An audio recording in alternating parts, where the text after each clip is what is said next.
समाज निर्माण में लैंगिक मुद्दे। समाज में लिंग की क्या भूमिका है। सेक्स एक बायोलॉजिकल कंस्ट्रक्ट है और जो जेंडर है ये सोशल, ये सामाजिक एक संरचना है और सेक्स जो है एक बायोलॉजिकल, एक जैविक संरचना है। इसके बारे में आपको बता चुका हूँ अपनी फर्स्ट वीडियोज़ में। समाज निर्माण में लैंगिक मुद्दे, उसकी थ्योरी वाली क्लास में हम इस सब चीज़ों को कवर कर चुके हैं कि जेंडर डिस्क्रिमिनेशन क्या है, जेंडर स्टीरियोटाइप क्या है और जेंडर वाइज क्या है। यदि आप चाहते, और ये ऑब्जेक्टिव क्वेश्चन की क्लास है, यदि आप चाहते हैं कि आपसे सारे ऑब्जेक्टिव अच्छे से बने, अच्छे से समझ में आए आपको, तो प्लीज़ आप जाके उस थ्योरी वाली क्लास को जरूर देखें, क्योंकि इन दोनों क्लास को देखने के बाद आपका एक नंबर आपका पक्का हो जाएगा, क्योंकि यहाँ से क्वेश्चन आता ही आता है और बहुत छोटा सा टॉपिक है, 2-3 चीज़ें अच्छे से समझने की हैं, उनको समझ लिया तो टॉपिक क्लियर हो गया। थ्योरी मैंने पढ़ा दी है, उसमें कुछ क्वेश्चन भी कराए थे, आज टोटल 20 के आसपास क्वेश्चन है, तो इससे आपका एक नंबर सीधा का सीधा निकलेगा। तो मैं चाहता हूं कि आप वो वीडियोस पहले देख लें, उसके बाद ये देखें। और यदि आपने हमारे चैनल को सब्सक्राइब ना किया हो तो प्लीज़ हमारे चैनल को सब्सक्राइब कर लें और बेल आइकन को दबाना ना भूलें, क्योंकि बेल आइकन को दबाने से आपको यूट्यूब नोटिफिकेशन भेजेगा। जब हम अपना अकाउंट अपडेट करेंगे या वीडियोस डालेंगे तो आपके पास नोटिफिकेशन सबसे पहले आएगी। चलिए तो अब हम शुरू करते हैं अपने पहले क्वेश्चन से कि निम्नलिखित में से कौन सा कथन सही है, कौन सा स्टेटमेंट सही है। पहला है कि लड़के अधिक बुद्धिमान होते हैं, दूसरा है लड़कियां अधिक बुद्धिमान होती हैं। तो भैया ना लड़के अधिक बुद्धिमान होते हैं ना लड़कियां होती हैं, दोनों बुद्धिमान होते हैं। और बुद्धि का लिंग के साथ कोई रिलेशन ही नहीं है, ऐसा हम पढ़ चुके हैं अपनी थ्योरी वाली क्लास में। तो वही यहाँ पे है कि बुद्धि का लिंग के साथ कोई संबंध नहीं है। सी यहाँ पे राइट आंसर है कि बुद्धि का लिंग के साथ कोई रिलेशन ही नहीं है। अगले क्वेश्चन पे आएंगे कि राज्य स्तर की एक प्रतियोगिता है। राज्य स्तर की एकल प्रतियोगिता के लिए विद्यार्थियों को तैयार करते समय एक विद्यालय जो है वो विद्यालय क्या करता है कि लड़कियों को तो भैया प्राथमिकता दे रहा है, लड़कों को नहीं दे रहा, लड़कियों को प्राथमिकता दे रहा है कि प्रतियोगिता में लड़कियां शामिल होंगी। राज्य स्तर की जो प्रतियोगिता है उसमें लड़कियां शामिल होंगी और विद्यालय उनको ही प्रमोट कर रहा है, लड़कियों को शामिल करने के लिए उनको ही प्रमोट कर रहा है, लड़कों को इग्नोर कर रहा है। तो ये क्या है? तो ये सीधा लैंगिक पूर्वाग्रह है या लैंगिक पक्षपात है। पक्षपात किसके साथ है? लड़कों के साथ पक्षपात है, लड़कों के साथ पक्षपात है। इसको कहते हैं जेंडर बाइस, इसको कहते हैं जेंडर बाइस लैंगिक पक्षपात या लैंगिक पूर्वाग्रह। लैंगिक पक्षपात किसके साथ किया जा रहा है? उन बेचारे लड़कों के साथ किया जा रहा है और लड़कियों को उस प्रतियोगिता में भाग लेने के लिए प्रमोट किया जा रहा है और जबकि लड़कों को इग्नोर किया जा रहा है। तो डी आपका राइट आंसर है। अगला है कि विद्यालय में लिंग भेदभाव से बचने का सबसे अच्छा तरीका कौन सा हो सकता है। हमें लिंग के आधार पर भेदभाव करने से बचना है, डिस्क्रिमिनेशन, जेंडर डिस्क्रिमिनेशन से हमें बचना है। इसका सबसे अच्छा तरीका कौन सा हो सकता है? पहला, पुरुषों और महिलाओं को समान संख्या में स्कूल में भर्ती कर लो। दूसरा, विद्यालय में लिंग भेदभाव को दूर करने के लिए नियम बनाना और कड़ाई से पालन करना। तो कड़ाई से पालन करना नहीं हो पाता, नियम तो चलो आप बना भी लेंगे लेकिन कड़ाई से पालन नहीं करवा पाएंगे। तीसरा ऑप्शन है कि संगीत प्रतियोगिता के लिए लड़कियों की अपेक्षा लड़कों का चयन करना। लड़कियों की अपेक्षा फिर यदि आप लड़कों का चयन करेंगे तो लड़कियों के साथ पक्षपात हो जाएगा। तो बी हमारा गलत है और ये सी हमारा गलत है। डी, शिक्षकों के द्वारा उनके लिंग पक्षपातपूर्ण व्यवहारों का अधिक संज्ञान। मतलब शिक्षक यदि इस चीज को अपने दिमाग में रखें या इस चीज पे ध्यान दें कि लिंग के आधार पर किसी भी प्रकार का व्यवहार ना हो, लिंग आधारित पक्षपात ना हो, लिंग के आधार पर डिस्क्रिमिनेशन ना हो, भेदभाव ना हो, इन सारी चीजों को यदि शिक्षक याद रखे तो लिंग के आधार पर पक्षपात करने से बचा जा सकता है, लिंग के आधार पर भेदभाव करने से बचा जा सकता है। यदि शिक्षक इन चीज़ों को अपने दिमाग में रखे कि भैया मैं लिंग के आधार पर किसी प्रकार का पक्षपात नहीं करना है, किसी प्रकार का भेदभाव नहीं करना है। तो डी हमारा राइट आंसर है। अगला है 5वें नंबर का क्वेश्चन की मोनिका जो कि गणित की टीचर है, राधिका से एक प्रश्न पूछती है और राधिका से कोई उत्तर नहीं मिलता।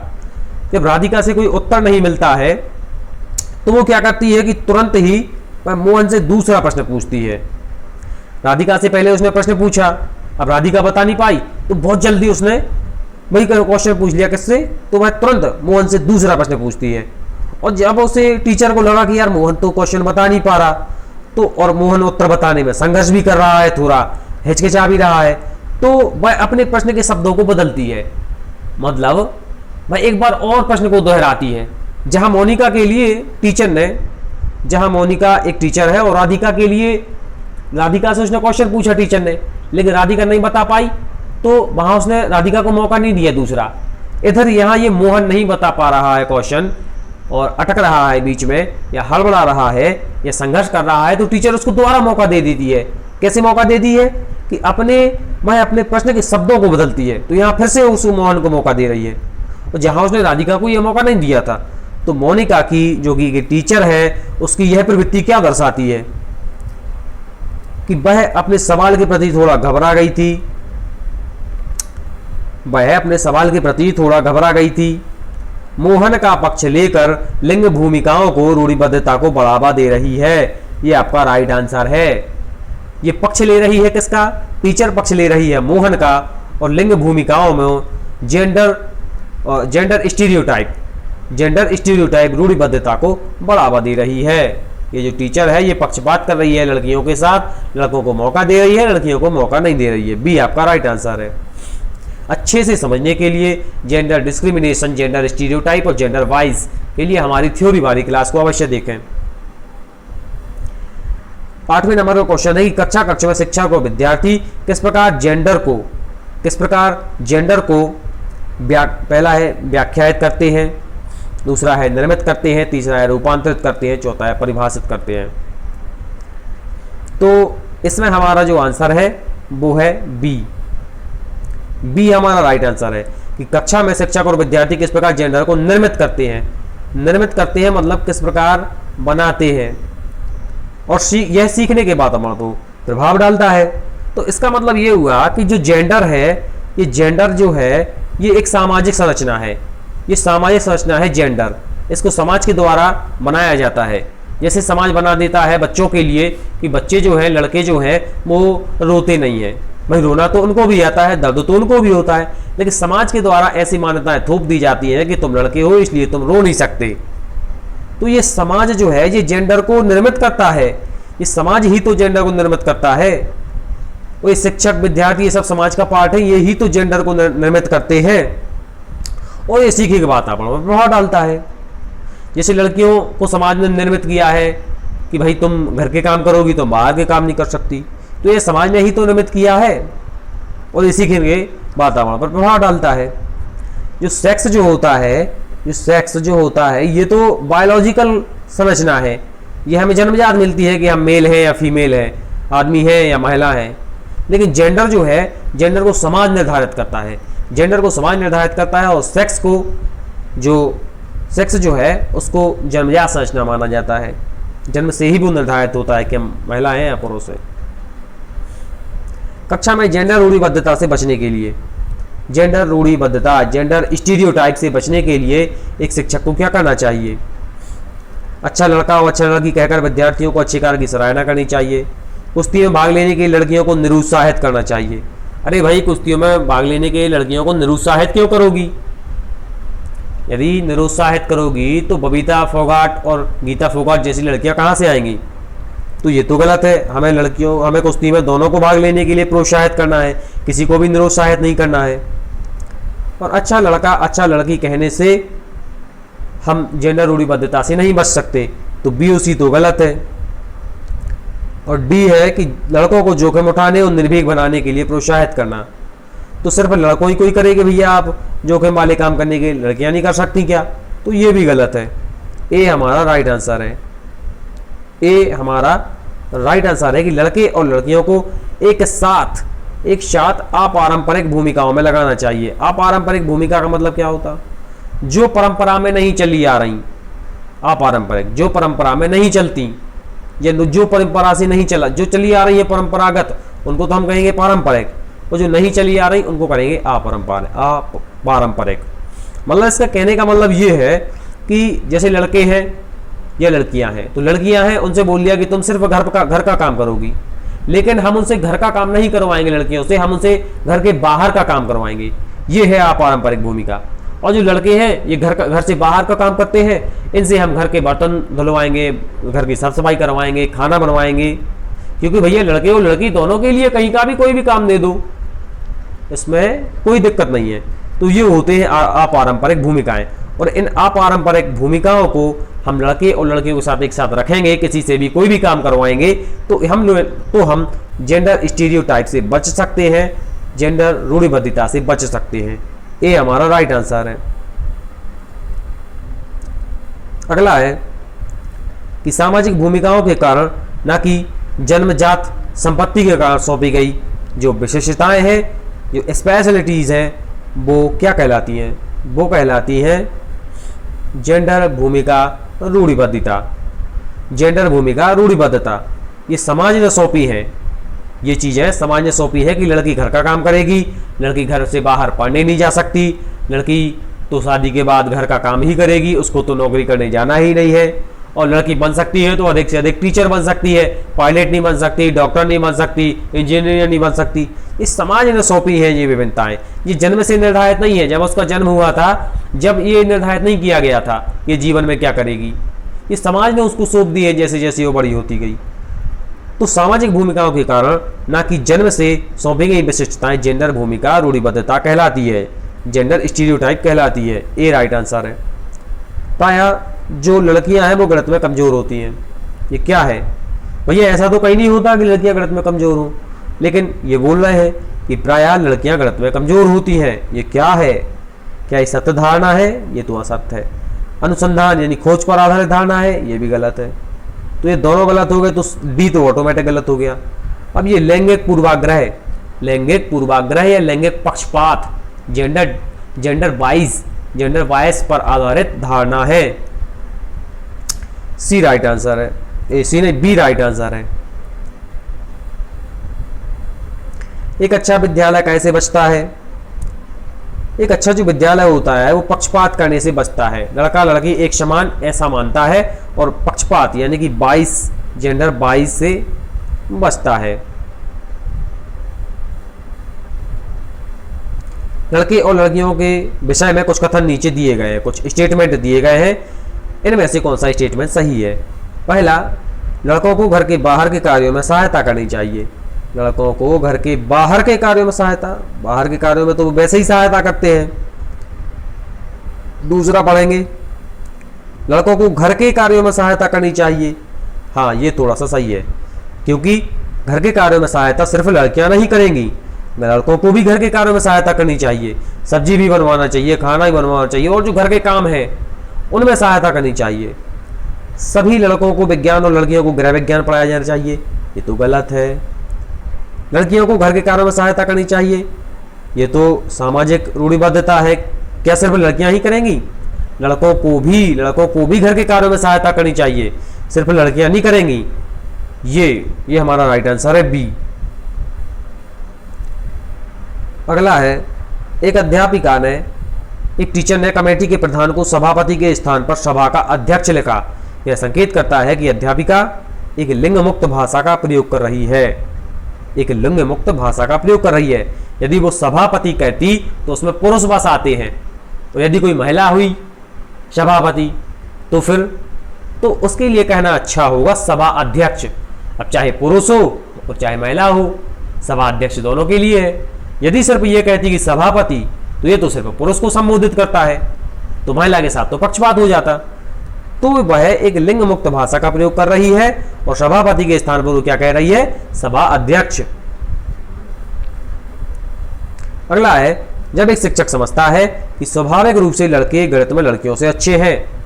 शिक्षक क्या समझ रहा है कि नेचुरल मतलब जन्म से ही लड़के अच्छे हैं लड़कियों से गणित में, बल्कि ऐसा नहीं होता। लड़के और लड़की दोनों गणित में अच्छे हो सकते हैं, या दोनों बिल्कुल जीरो हो सकते हैं, क्योंकि बुद्धि का लिंग के साथ कोई संबंध ही नहीं है। लेकिन शिक्षक ऐसा मान रहा है कि स्वाभाविक रूप से लड़के जो हैं वो गणित में लड़कियों से बहुत अच्छे हैं। ये क्या है? ये लिंग के आधार पर पक्षपात करना है, ये जेंडर वाइज है, ये लिंग के आधार पर पक्षपात करना है, जेंडर वाइज है, जेंडर के आधार पर पक्षपात है, लैंगिक पूर्वाग्रह है, तो ए राइट आंसर है हमारा। अगला है लिंग या जेंडर पक्षपात। लिंग या जेंडर पक्षपात डैश की ओर संकेत करता है। अपने शरीर विज्ञान के कारण लड़के और लड़कियों के बीच विभिन्नताओं की स्वीकृति। दूसरा, सांस्कृतिक अभिवृत्तियों के कारण अपेक्षाओं पर आधारित लड़के और लड़कियों से भिन्न व्यवहार करना।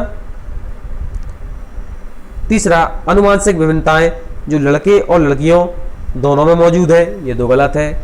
अनुवांशिक विभिन्नताएं कुछ नहीं होती है। अनुवांशिक तो ये मानता है कि तुम लड़के हो तुम लड़की हो, बस। वो ये नहीं कहता अनुवांशिक रूप से कि तुम लड़की हो तो तुम ये काम करोगी, तुम होगी, ये तो समाज कहता है। तो ये तो डी तो गलती है, इसका तो कोई संबंध ही नहीं है। अब पहला और दूसरा यानी कि ए और बी में से हमारा कोई ना कोई एक राइट आंसर होगा। लिंग पक्षपात डैश की ओर संकेत करता है कि संस्कृति, संस्कृति मतलब समाज, समाज या संस्कृति के कारण अपेक्षाओं पर आधारित लड़कियों लड़कियों से भिन्न व्यवहार करना। समाज या हमारी संस्कृति ने हमें जो बता दिया कि हमें ऐसा ऐसा करना है, तुम लड़की हो तो ऐसा करोगे, तुम लड़के हो तो ऐसा करोगे, और इसी के आधार पर पक्षपात किया जाता है। जन्म से निर्धारित नहीं होता ये, जन्म से तो बस ये निर्धारित होता है कि तुम पुरुष हो तुम महिला हो। समाज ये निर्धारित कर देती है कि तुम्हारे काम क्या है, तुम्हारे काम क्या है, तुम्हें किस प्रकार के काम करने हैं, ये समाज निर्धारित करता है। तो बी हमारा राइट आंसर है। सहशिक्षा, सहशिक्षा का अर्थ क्या होता है? सहशिक्षा अर्थ मतलब जहां लड़के और लड़कियां एक साथ शिक्षा ग्रहण करें। जिस स्कूल में लड़के और लड़कियां दोनों पढ़ते हों उसको कहते हैं सहशिक्षा। तो सहशिक्षा में लड़कों से शिक्षक यह कहता है कि लड़के बनो, लड़कों से क्या कहता है कि लड़के बनो और लड़कियों जैसा व्यवहार मत करो। ये क्या है? लड़के बनो और लड़कियों जैसा व्यवहार मत करो, ये क्या है? ये लड़के और दूसरा है, पहला तो गलत ही है। दूसरा है कि लड़के और लड़कियों के साथ व्यवहार का एक अच्छा उदाहरण है, गलत है, अच्छा उदाहरण नहीं है। लड़कियों को आप नीचा दिखा रहे हैं ये बोल के।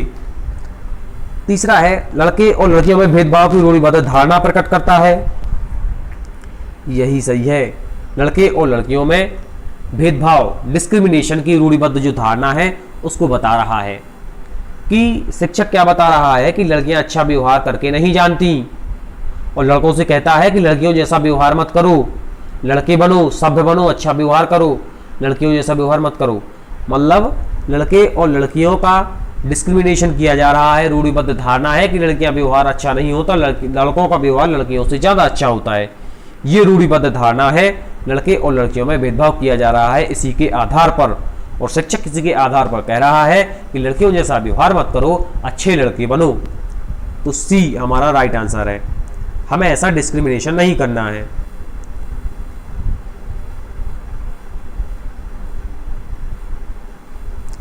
तो अब 18वें नंबर का क्वेश्चन है।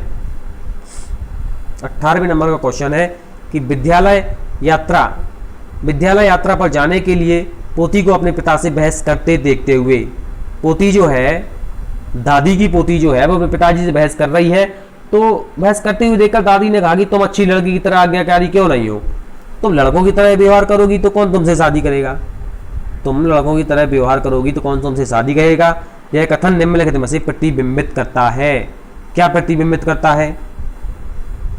इसका आंसर आप कमेंट बॉक्स में कमेंट करें। 18वें नंबर का आंसर आप कमेंट बॉक्स में कमेंट करें, क्योंकि यदि आपको समझ में आया है तो ये क्वेश्चन आपसे बनना चाहिए।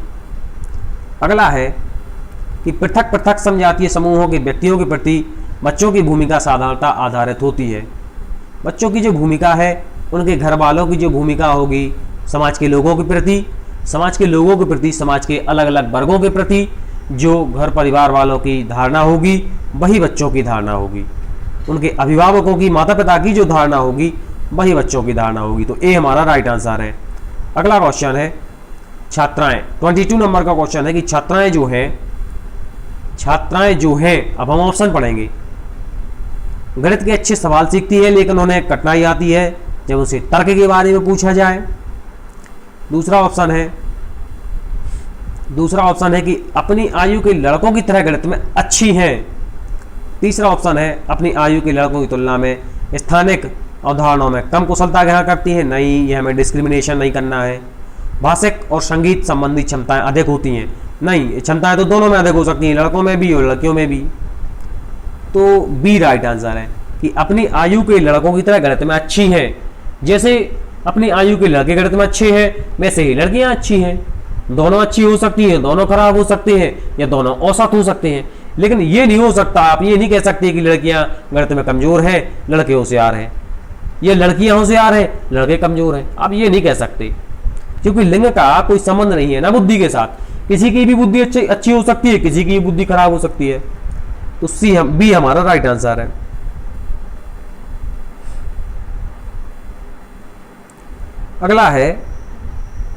अगला क्वेश्चन है और लास्ट है ये। यदि आपको हमारा पढ़ाना अच्छा लगे और आप चाहें कि बाल विकास की क्लास रोज हो तो प्लीज़ कमेंट करें, क्योंकि बाल विकास की क्लास अब हम ईवीएस की क्लास शुरू कर रहे हैं, तो हो सकता है बाल विकास की क्लास कुछ दिन के लिए रोक दी जाए। तो आप बताएं कि सर बाल विकास की भी क्लास चलाएं और ईवीएस की भी क्लास चलाएं, या सिर्फ ईवीएस की क्लास अभी चलाई जाए, बाल विकास की कुछ दिन के लिए रोक दी जाए। तो कृपया आप कमेंट बॉक्स में हमें ये बताएं कि क्या करना है। लास्ट है 24। इस पर अत्यधिक वाद विवाद होता है, डिस्कशन होता है, डिबेट होता है कि क्या लड़कों एवं लड़कियों में योग्यताओं का एक विशेष समूह उनके जन्मजात घटकों के कारण होता है, उनके अनुमानसिक कारणों के कारण होता है। इस संदर्भ में निम्नलिखित प्रयास किससे सबसे अधिक सहमत है? तो पहला है कि लड़कियों को सेवा भाव के लिए सामाजिक रूप से तैयार किया जाता है और लड़कों को रोना जैसा सम्यक प्रदर्शित करने के लिए हतोत्साहित किया जाता है। इसका मतलब ये हुआ कि लड़कियों को समाज कैसे तैयार कर रहा है। जैसे जब घर में रिश्तेदार आते हैं, उनको खाना परोसा जाता है, तो महिलाएं या लड़कियां उनको खाना परोसती हैं, क्योंकि समाज उनको ऐसा तैयार कर रहा है कि तुम घर के काम करने के लिए ही हो। तो लड़कियों को सेवा भाव के लिए तैयार कर रहा समाज, और लड़के जब रोते हैं तो घर के या समाज के लोग कहते हैं कि यार तुम रोने के लिए नहीं हो, लड़के नहीं रोते, तुम क्यों रो रहे हो, रोती तो लड़कियां हैं। बल्कि ये तो बिल्कुल गलत है, कोई भी रो सकता है। तो ये हमारा राइट आंसर है ए। बाकी क्वेश्चन गलत है, क्योंकि इसमें बोल रहा है कि लड़के सेवा भाव वाले नहीं हो सकते। क्यों नहीं हो सकते लड़के सेवा वाले? हो सकते हैं। तो ये गलत है और ये भी गलत है, इसका कोई संबंध ही नहीं है, और ये गलत है। तो ये हमारी वीडियो का एंड है, और इस प्रकार हमने 7 से 8 टॉपिक कंप्लीट कर लिए हैं, उनके एमसीक्यू भी कर लिए हैं। यदि अब आप हमें कमेंट बॉक्स में बताएं कि हम इस बाल विकास को कंटिन्यू रखें या सिर्फ ईवीएस को कंटिन्यू रखें, और ऑब्जेक्टिव क्लास आपको कैसी लगती है। यदि अच्छी लगती हो तो हम इसको कंटिन्यू रखेंगे, नहीं तो फिर हम ईवीएस बस करेंगे। तो हमारी वीडियो का एंड है, और मिलते हैं हम आपके साथ अपने अगले वीडियो में।